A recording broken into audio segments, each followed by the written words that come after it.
Hi folks, and how are you today? Welcome back to the channel, and as you can see it's another beautiful day here in Hawke's Bay. And the question is, where are we off to? Well, I'll tell you after the intro.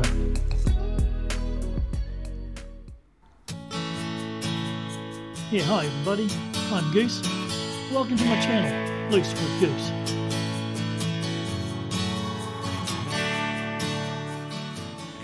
Well, there you go, the title tells you all. It's a Sunday cruise and we're off to Taupo.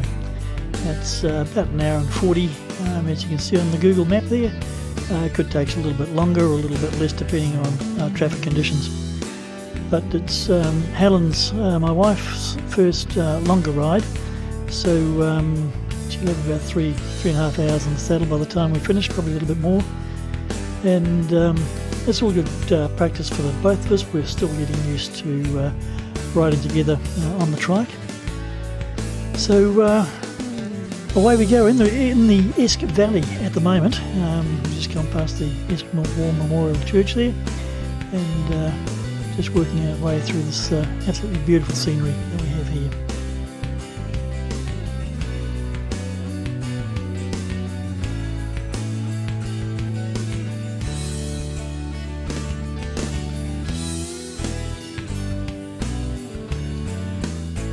Yeah, as we're riding, we're sort of contemplating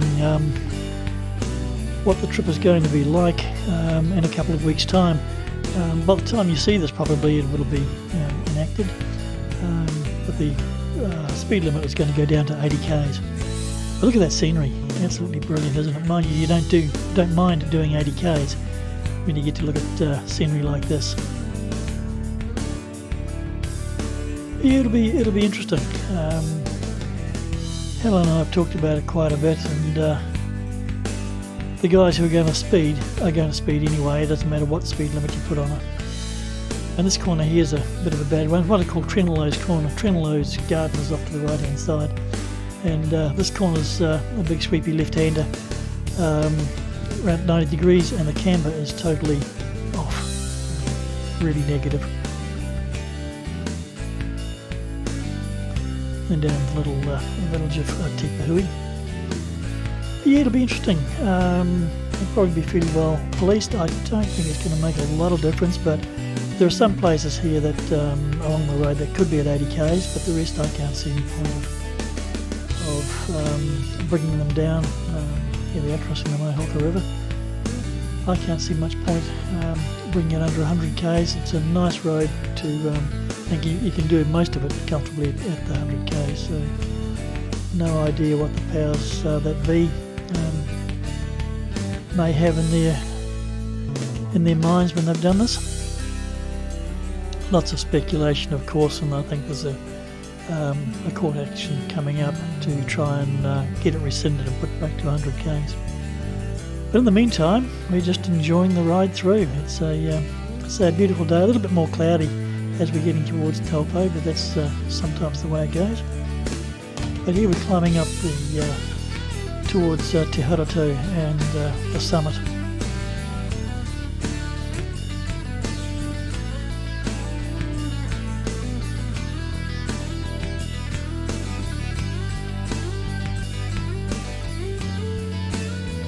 Here we are, just coming across the summit now, and the scenery itself, you can see, will open out a bit more.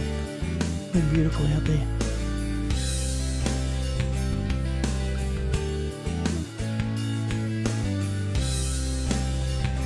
And this corner here I absolutely love. It just seems to go on and on.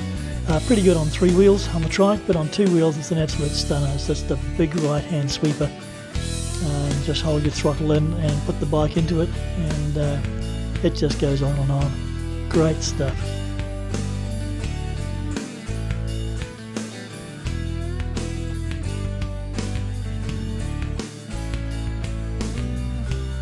Now this is one of my pet hates. This is the rant for the day. Here we go. There's a car and a horse float ahead of us here, and they've been ahead of us for about 10 kilometres. And there's quite a stream of traffic behind us. You can just check my rear view mirrors there. We've got a passing lane now where we can get past, but there was a lot of opportunities for good stopping points for him to pull over and to let us go. And the point is, when you get things like that, they wonder why accidents happen, where people get frustrated because of people who just aren't quite as courteous as what you would have liked them to be or expected. Anyway, there you go, rant over.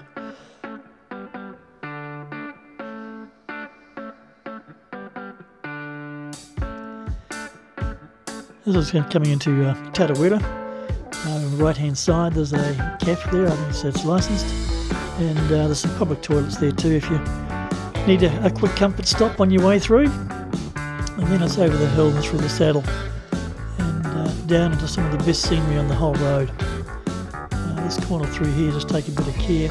The one at the bottom here is a real horseshoe, and I came through here in the winter a few years ago and just come around this corner, and on the left hand side there was about 5 cars nose to tail where they lost it on the ice and just gone in, so best to take a bit of caution there.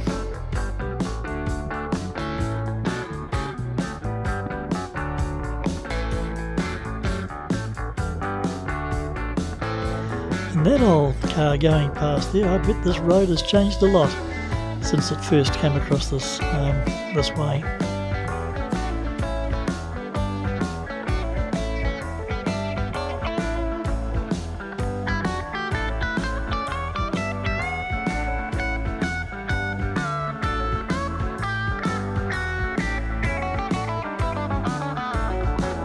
Beautiful scenery.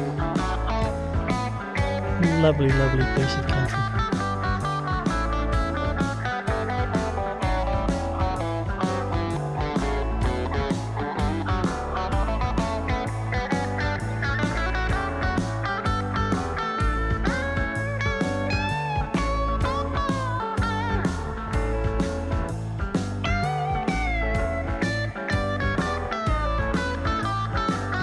And that's the Waipunga River we've got on our left-hand side there. We've been crisscrossing it for quite some way, and the confluence of that, it comes out into the Mohawka River about 20 kilometres downstream of the Mohawka Bridge. And this there's a series of 3 bridges here where we just cross over the Waipunga.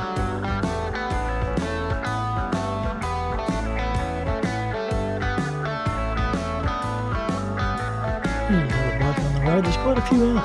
Hello guys, how you doing?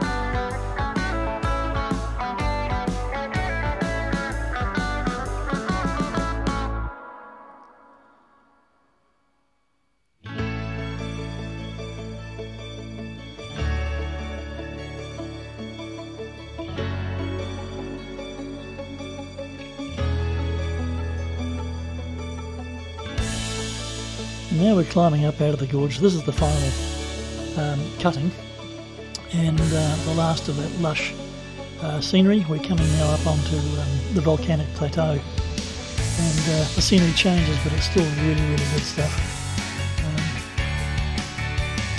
A lot of forestry coming up. There's a lot of mountain grasses and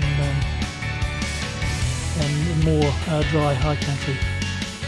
The scenery coming up now. Here we go.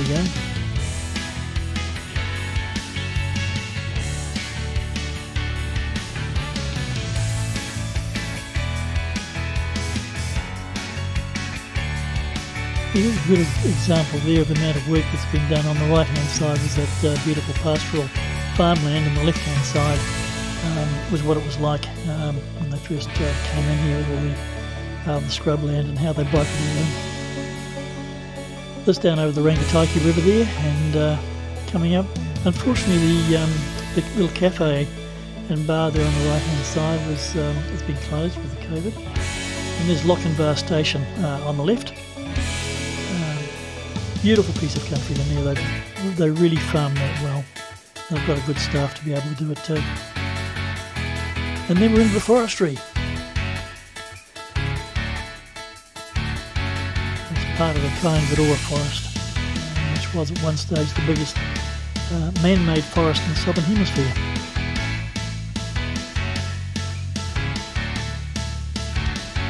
And it's the Tahurua Road just there on the left, and that takes you into the Kaimanawa Ranges and a series of campsites up through there, the biggest being Clement Mill Road. And then into Oakpipi Memorial on the right hand side, and the bush and big bushwalk on the left there. And there's an open pit sawmill and the old camp where the militia and constabulary back in the 1800s were.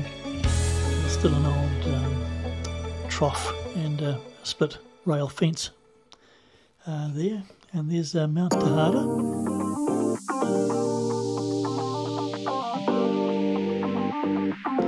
And the local police there now, keeping an eye on things. Do a good job up through here too. And the final let down into Taupo.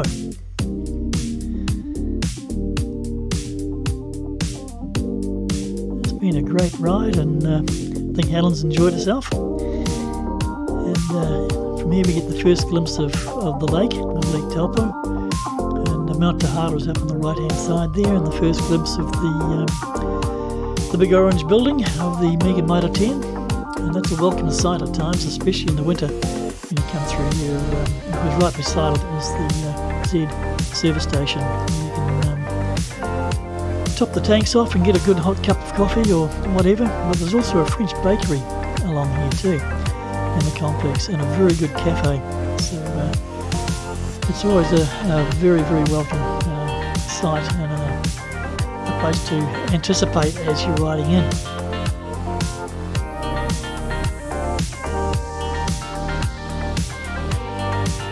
Always busy. It's right on a hub here. On the roundabout, if you went left, you'd be down towards Wellington. North, you'd be heading up towards Rotorua and Auckland. So there we go, a Sunday morning, a Sunday afternoon cruise. So thanks for watching, and don't forget to ride free. And of course, as usual, God bless.